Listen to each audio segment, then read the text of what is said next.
Hello student, आप सभी का स्वागत है आपके अपने यूट्यूब चैनल पर। उम्मीद करते हैं आप सभी अच्छे होंगे और अपनी पढ़ाई कर रहे होंगे। जैसा कि आप लोगों को क्लासेस के बारे में तो पता ही है, हमारी डेली क्लासेस चल रही हैं सामाजिक विज्ञान क्लास 10 के लिए। ठीक, क्लास 10 के लिए सामाजिक विज्ञान की क्लास हमारी डेली चल रही है। ठीक, यदि आप लोगों ने पिछले क्लासेस को अभी नहीं देखा है तो पहले जाकर वो सारी क्लासेस देख लीजिए, उसके बाद कंटिन्यू ये सभी क्लासेस करते रहिए। बोर्ड एग्जाम के लिए बहुत ही इम्पोर्टेंट टारगेट हमारा 2026 बैच चल रहा है। तो हम लोग क्लास को स्टार्ट करने पहले सबसे पहले आप लोग प्रेजेंटी लगा दीजिए। और प्रेजेंटी कैसे लगाएंगे, सबसे पहले आप वीडियो को लाइक कर दीजिए। वीडियो को लाइक करके बता दीजिए कि हाँ हम प्रेजेंट हैं। ठीक, ये हो जाएगा। आप लोग वीडियो को लाइक कर दीजिए। उसके बाद नोटबुक ले लीजिए, अपनी कॉपी ले लीजिए और पेन ले लीजिए। जहाँ तक कल आप लोगों ने पढ़ा था उसी के आगे से आज हम लोग को पढ़ना है। ठीक, तो उम्मीद करते हैं आप लोगों को सारी चीज़ें समझ में आ गई होगी। आइए क्लास को स्टार्ट करते हैं। ठीक, देखिए, तो कल हम लोगों ने गंगा नदी तंत्र में यमुना नदी पढ़ा था। क्या पढ़ा था हम लोगों ने? यमुना नदी के बारे में पढ़ा था। तो यमुना नदी हम शायद यहाँ तक पढ़ चुके थे। ठीक, ये वाला जो लिखा हुआ है इसके बारे में हम लोग कल पढ़ चुके थे। ठीक, तो आज हम लोग उसी के आगे से क्लास स्टार्ट करते हैं। ठीक, जहाँ तक आप लोग लिखे थे उसी के आगे लिखिएगा। यमुना नदी का प्राचीन नाम कालिंदी नदी है। यमुना नदी का प्राचीन नाम कालिंदी नदी है। उसके बाद अगली हेडिंग, यमुना की बहुत सी सहायक नदियां हैं। यहाँ पर क्या लिखा है? यमुना की बहुत सी सहायक नदियां हैं। कौन कौन सी? चंबल नदी, बेतवा नदी, केन नदी। आज हमने आप लोगों को डिस्कस किया था चंबल नदी के बारे में। तो चंबल नदी, बेतवा नदी, केन नदी ये क्या हैं? ये क्या है, ध्यान समझिएगा। ये यमुना नदी की सहायक नदियां हैं। और इसके पहले हम लोगों ने पढ़ा था कल की क्लास में गंगा नदी की सहायक नदियां। तो यमुना, कोसी, सोन, गोमती और दामोदर, घाघरा, सरयू, गंडक और रामगंगा, ये सभी क्या हैं? गंगा नदी की सहायक नदियां हैं। उम्मीद करते हैं आप लोगों को समझ में आ गया होगा।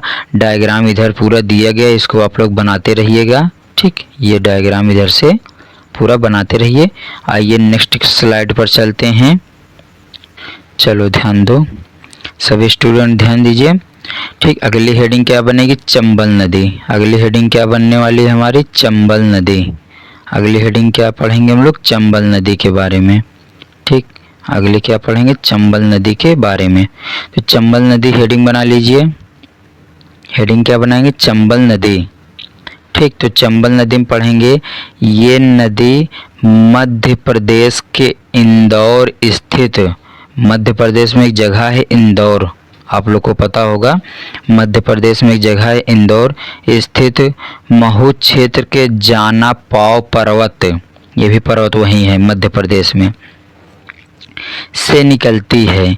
उत्तर मध्य भाग में बहते हुए, उत्तर मध्य भाग में बहते हुए ये नदी राजस्थान से होकर उत्तर प्रदेश के इटावा, इटावा क्या है? जिला है उत्तर प्रदेश का। ठीक, इटावा जिले में यमुना नदी से मिल जाती है। इटावा जिले में कौन सी नदी से मिलती है? यमुना नदी से मिल जाती है। इस नदी की लंबाई टोटल कितना है? 965 किलोमीटर। इस नदी की लंबाई कितनी है टोटल? 965 किलोमीटर। कौन सी नदी? चंबल नदी। तो उम्मीद करते हैं समझ में आ गया होगा। आराम से लिखते रहिए, साथ साथ में वीडियो को रोककर। ठीक, और आगे बढ़ते रहिए। नेक्स्ट अगली हेडिंग क्या बनाएंगे आप लोग? अगली हेडिंग बना लीजिए बेतवा नदी। अगली हेडिंग क्या लिखोगे? बेतवा नदी। इसमें हम लोग पढ़ेंगे मध्य प्रदेश के भोपाल से निकलती है।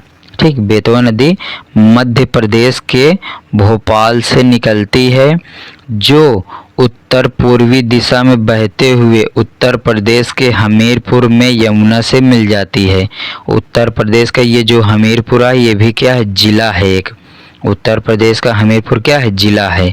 तो उत्तर पूर्वी दिशा में बहते हुए उत्तर प्रदेश के हमीरपुर में यमुना से मिल जाती। कौन? बेतवा नदी भी। अभी पीछे देखे नहीं, सभी यमुना नदी क्या सहायक नदियां हैं, केन, बेतवा, चंबल। ठीक, तो याद रखिएगा इसको। गंगा नदी की भी सहायक नदियां याद रखिएगा। तो ये नोट पॉइंट में लिख लीजिएगा, जो यहाँ लिखा हुआ है इसको नोट पॉइंट में लिखिए। ठीक, ध्यान से इसको क्या लिखेंगे, नोट पॉइंट में। प्रसिद्ध स्थान सांची, क्या सांची बेतवा नदी के किनारे स्थित है। ठीक, सांची का स्तूप है ना, गौतम बुद्ध से जो रिलेटेड है। ठीक, तो प्रसिद्ध स्थान सांची बेतवा नदी के किनारे स्थित है। सांची में कई बौद्ध स्मारक हैं। सांची का स्तूप अशोक ने 3री शताब्दी ईसा पूर्व में बनवाया था। ठीक, सांची का स्तूप किसने बनवाया था, अशोक ने बनवाया था। तो उम्मीद करते हैं आप लोग को समझ में आ गया होगा, ध्यानपूर्वक समझ लीजिए। उसके बाद ध्यान दीजिए, इधर पूरा डायग्राम बना हुआ है। ठीक, ब्रह्मपुत्र नदी का, इधर बांग्लादेश फरक्का बांध, ये बांध है। ठीक, बताएंगे आप लोग को, पढ़ाएंगे जब नदी बांध परियोजना तो उसमें बताएंगे इसके बारे में भी। देखो इंदौर ये है ना मध्य प्रदेश का, ये भोपाल उसकी राजधानी हो गई। ठीक, तो इंदौर, यहीं से चंबल नदी देखो ये निकल रही है, यहीं से चंबल नदी निकल रही है। और बंदरपुछ से देखो यमुना नदी आ रही है, यहीं पर देखो मिल जा रही है, कहाँ पर, इटावा ज़िले में। ठीक, उसके बाद इधर से बेतवा जा रही है, देखो यहाँ पर बेतवा नदी के किनारे सांची का स्तूप यहीं पर है, और यहाँ से ये भी मिल जाएगा। ठीक, बेतवा नदी भी ये कहाँ मिलती है, ये मिलती है हमीरपुर में। ठीक, यहाँ पर ये स्थान कौन सा है, हमीरपुर है। ठीक, यूपी का। तो उम्मीद करते हैं सारी चीज़ें आप लोग को समझ में आ गई होंगी। अब देखो यहीं से यमुना नदी जो इधर से आ रही है, ये गंगा नदी मिली, और गंगा नदी इधर से आ रही थी, ये जहाँ मिली वही क्या नाम पड़ गया, प्रयागराज। तो ये मैंने आप लोगों को कल ही बता दिया था। आइए नेक्स्ट स्लाइड पर चलते हैं, और आगे देखिए क्या है। अगली हेडिंग बना लीजिए कोसी नदी। अगली हेडिंग क्या बनाएंगे आप लोग, कोसी नदी। ठीक, ये बहुत इम्पोर्टेंट नदी है कोसी नदी। ये नदी नेपाल में हिमालय से निकलती है और बिहार में प्रवेश करती है। ये नदी हिमालय से निकलती है और बिहार में प्रवेश करती है। ठीक, कोसी नदी हेडिंग बना के लिखिएगा। ये नदी प्रायः अपना मार्ग बदलने के कारण चर्चा में रहती है। इसमें आने वाली बाढ़ से बिहार में अधिक मात्रा में तबाही देखने को मिलती है, इसलिए इस नदी को बिहार का शोक कहा जाता है। ठीक, सौरो ऑफ बिहार। ठीक, इसको क्या कहा जाता है, बिहार का शोक कहा जाता है। कौन सी नदी को, कोसी नदी को। ठीक, कोसी नदी को बिहार का शोक कहा जाता है। ठीक, ध्यान दीजिएगा इसको और लिख लीजिए आराम से। ठीक, ठीक, इसके बारे में पढ़ लें हम लोग, कोसी नदी। चलो देखो ये कोसी नदी है, ये देखो कोसी नदी, देखो ये नेपाल के पास से निकल कर आ रही ना इधर, और इधर बिहार में आती है, तो यहीं पर बाढ़ आ जाती है।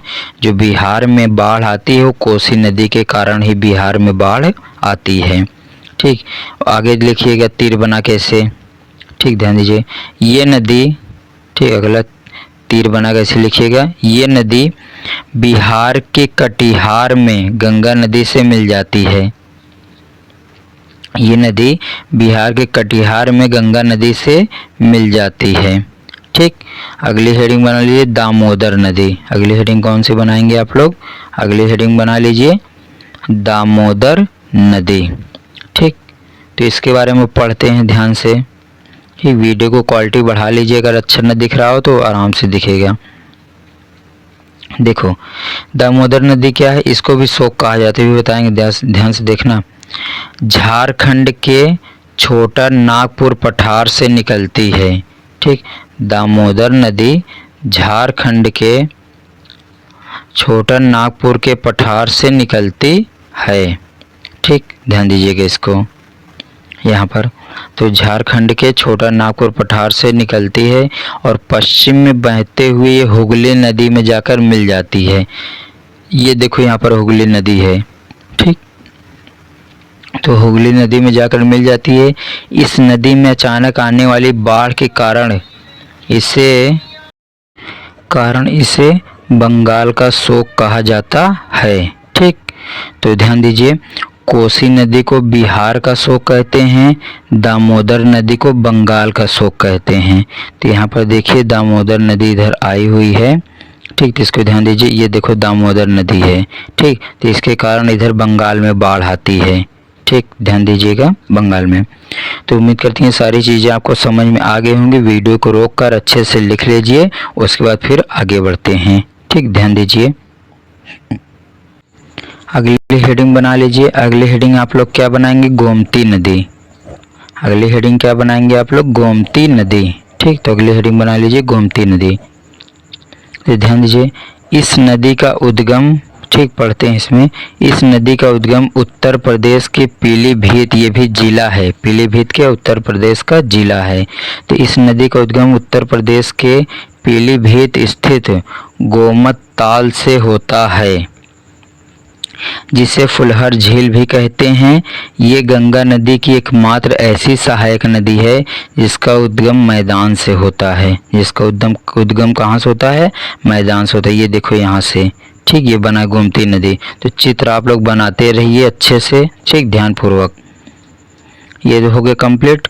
उसके बाद क्या है, सोन नदी। उसके बाद क्या पढ़ेंगे हम लोग, सोन नदी। तो सोन नदी देखो मध्य प्रदेश के अमरकंटक नामक, ठीक, मध्य प्रदेश के अमरकंटक नामक स्थान से निकलती है। कौन, सोन नदी। और उत्तर की ओर बहते हुए पटना के निकट गंगा में मिल जाती है। कौन, सोन नदी। तो ध्यान से देखिएगा, मध्य प्रदेश के अमरकंटक पहाड़ है, वहाँ से ये नदी निकलती है और उत्तर की ओर बहते हुए पटना के निकट, पटना मतलब बिहार के में गंगा नदी से मिल जाती है। ये उसकी सहायक नदी भी है, ठीक, ध्यान दीजिएगा। नोट में क्या लिखेंगे, सोन नदी और यमुना नदी के बीच जल विभाजन का काम कैमूर की पहाड़ियाँ करती हैं, ठीक, मतलब इन दोनों नदियों के बीच हमारी कौन सी पहाड़ी स्थित है, कैमूर, यहाँ पर देखो है, ठीक, दिखाई दे रहा है ना, यही कैमूर की पहाड़ी है। तो ये भी आपको समझ में आ गया होगा, लिखते रहिए। फिर इसके बाद लास्ट पर स्लाइड करने के बाद फिर नेक्स्ट बाद में पढ़ेंगे, ठीक, ध्यान दीजिए। तो आइए हम लोग आगे बढ़ते हैं। ध्यान से देखिए आगे क्या है, गोमती नदी, इतना तो आप लोग लिख लिए थे ना, देखिए यहाँ तक आप लोग लिख लिए थे। उसके अलावा और इधर लिख लीजिएगा, ठीक, यहाँ पर ये वाला, ठीक, ध्यान दीजिए क्या है। इसके अलावा गंगा की सहायक नदियों में घाघरा, जिसे सरयू नदी के नाम से जाना जाता है, जानते हो आप लोग। गंडक नदी गंगा के बाएं तट पर आकर मिलती है। गंडक नदी गंगा के बाएं तट पर आकर मिलती है। आगे बढ़ते हैं। डायग्राम आप लोग पूरा बना हुआ है, अच्छे से देख लीजिए, मिला लीजिए, पढ़ लीजिए, आगे ध्यान दो। अब यहाँ पर हम लोग क्या पढ़ेंगे, यहाँ पर ध्यान दीजिए, यहाँ पर हम लोग पढ़ेंगे, ठीक, गंगा नदी से संबंधित महत्वपूर्ण पॉइंट्स क्या हैं वो, ठीक, ध्यान दीजिए। ये सब हैं क्या, कौन सी नदी गंगा के दाएं तट पर और कौन सी नदी गंगा के बाएं तट पर आकर मिलती है, ठीक। ये हो गया गंगा नदी, ये पूरा क्या हो गई, गंगा नदी, ठीक। तो कौन सी बाएं मिलेगी और कौन सी दाएं मिलेगी, ठीक, इसके बारे में हमें जानना है। देखो, तो दाएं से ये तीनों नदियां मिलती हैं जाके, और बाएं से ये चारों नदियां मिलती हैं। तो याद रखना, गंगा के बाएं से मिलेंगी कौन कौन सी, देखो ये क्या हो जाएंगी, ये बाएं से हो गई, और ये कहाँ से हो जाएंगी, ये दाएं से। तो दाएं में कौन कौन सी नदियां हैं, दाएं में है यमुना नदी, सोन नदी और टॉस नदी। बाएं में है गोमती नदी, गंडक, घाघरा और कोसी नदी, ये बाएं से हैं। गंगा नदी को 2008 में राष्ट्रीय नदी का दर्जा दिया गया और गंगा के किनारे बसा सबसे बड़ा शहर कानपुर है, ठीक। कानपुर कौन सी नदी किनारे है, गंगा, और लखनऊ गोमती नदी किनारे। गंगा नदी के प्रवाह का क्रम देखो, गंगा नदी कहाँ कहाँ से बहती है, उत्तराखंड, उत्तर प्रदेश, बिहार और पश्चिम बंगाल, यहाँ गंगा नदी बहती है। उम्मीद करते हैं समझ में आ गया होगा। आइए आगे बढ़ते हैं, वीडियो को रोक कर लिख लीजिए अच्छे से। अगली हेडिंग क्या बनाएंगे आप लोग, अगली हेडिंग बनाएंगे, ठीक, ध्यान समझिए, अगली हेडिंग बनाएंगे क्या, ब्रह्मपुत्र नदी। अगली हेडिंग बनाएंगे ब्रह्मपुत्र नदी, और यहाँ से हम लोग कल पढ़ेंगे, ठीक, ब्रह्मपुत्र नदी से हम लोग कल पढ़ेंगे, क्योंकि आज हमारा गंगा नदी पूरा ख़त्म हो गया। ठीक, गंगा नदी तंत्र अभी तक जो हम लोग पढ़ रहे थे, ठीक, वो पूरा गंगा नदी तंत्र समाप्त हो गया। कल से हम लोग पढ़ेंगे ब्रह्मपुत्र नदी तंत्र। तो वीडियो आप लोग को अच्छा लगा हो, वीडियो को लाइक कर दीजिए फटाक से, और सभी लोग को कमेंट क्या करना है, ठीक ध्यान से देखिए, यमुना नदी की कोई एक सहायक नदी आप लोग कमेंट बॉक्स में लिखिए, तुरंत लिखिए। ठीक, तुरंत लिखिए यमुना नदी की कोई एक सहायक नदी। ठीक, उसको कहाँ लिखेंगे आप लोग? कमेंट बॉक्स में। सभी का उत्तर देखूंगा। ठीक, मिलते हैं नेक्स्ट क्लास में।